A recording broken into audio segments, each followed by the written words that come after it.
द्विवेदी जी, बंगलामुखी के धाम महाड़ा में आज आप धीरेन्द्र शास्त्री के समर्थन में उतरे हैं, ऐसा लोगों का कहना है। क्या कुछ कहना चाहेंगे जी? धीरेन्द्र शास्त्री के समर्थन में नहीं, मैं सनातन धर्म के मानने वालों के हर व्यक्ति के उस बात पर समर्थन करता हूँ जो साईं बाबा को भगवान नहीं मानते। हम बोल सकते हैं साईं बाबा श्रद्धेय हैं, पूजनीय है, मगर वो ईश्वर नहीं हो सकते, भगवान नहीं हो सकते। एक फकीर हो सकते हैं, संत हो सकते हैं। उन्होंने, धीरेन्द्र शास्त्री ने कोई गलत बात नहीं की। इसके पहले भी हमारे जगत गुरु शंकराचार्य ने कहा है कि आप साईं बाबा को भगवान नहीं मान सकते, वो एक संत हो सकते हैं, फकीर हो सकते हैं।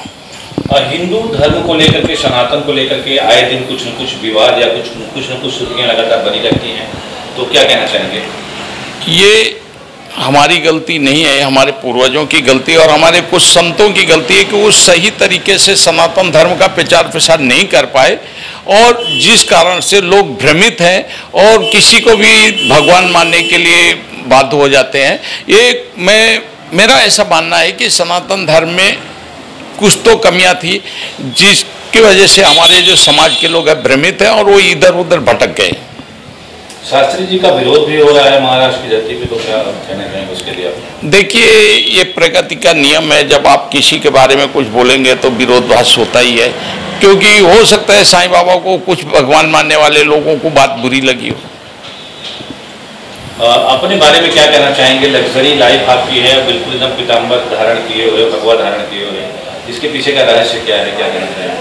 ऐसा है, जब आप समाज के सभी सुख सुविधाओं को, भौतिक संसार के जब देख लेते हो तो आपकी इच्छा होती है कि उनका परित्याग करके क्यों ऐसे राह पर न चला जाए जिससे हम समाज को जोड़ सकें। और मैंने देखा कि मेरे जो लग्जरी लाइफ से समाज का भला नहीं हो रहा था, और इस तरीके के जो जीवन से मैं समाज को, अपने सनातन धर्म का प्रचार प्रसार अच्छी तरीके से कर सकता हूँ।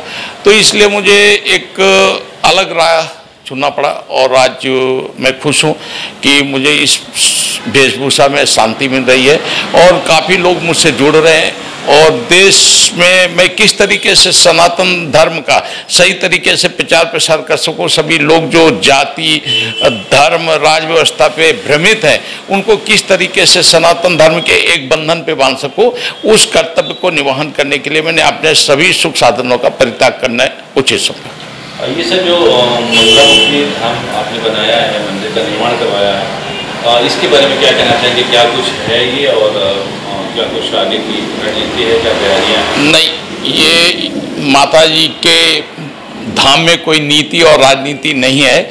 मैं पिछले 15 सालों से माँ के चरणों पे, उनके बंधन से, सभी कष्टों से का निवारण उनके द्वारा हुआ मेरा, और मुझे ऐसा एहसास हुआ कि मुझे माँ के चरणों पे माँ की सेवा करनी चाहिए।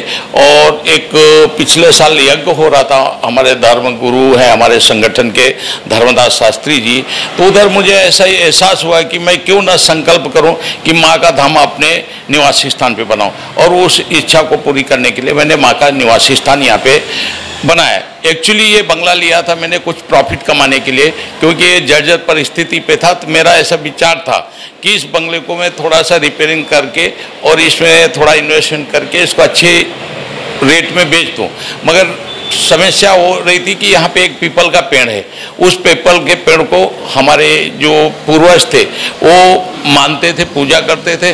तो मेरी बीवी ने, धर्मपत्नी ने कहा कि हम यहाँ पे माँ का निवास स्थान बनाएंगे, हम पीपल को नहीं कटाएंगे, और उसी की बातों को लेकर के मैंने यहाँ पे मंदिर का निर्माण कराया।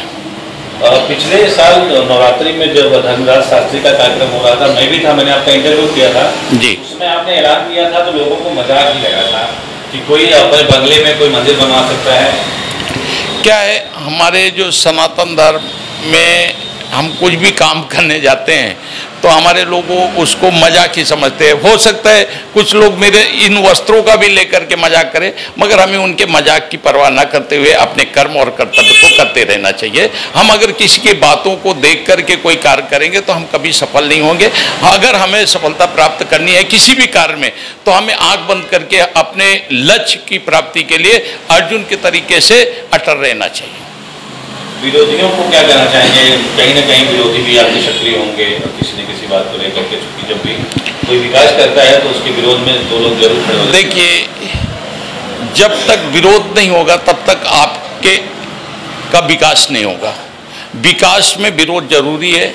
मैं विरोधियों का शुक्रगुजार करूंगा कि वो कम से कम मेरे किसी भी तरीके से मेरी चर्चा तो कर रहे हैं। गलत और सही ईश्वर के चरणों पे मैंने निर्भर कर दिया है। कुछ लोग गलत अफवाहें उड़ाते हैं कि वो ऐसा है वो ऐसा है, तो देखिए जो सत्य है वो सत्य है, असत्य के परख नहीं होते। वो कुछ लोगों तो को भ्रमित तो कर सकता है मगर सत्य को संचालित नहीं कर, सत्य को झुठला नहीं सकता है। तो विरोधियों का मैं शुक्रगुजार हूँ, कम से कम वो मेरी चर्चा किसी भी बहाने तो कर रहे हैं। देखिए, जब राम है तो रावण होगा तभी राम बनेंगे। तो जब तक विरोधी नहीं होंगे तब तक हम आगे नहीं बढ़ेंगे। विरोध होना भी स्वाभाविक है और जरूरी है।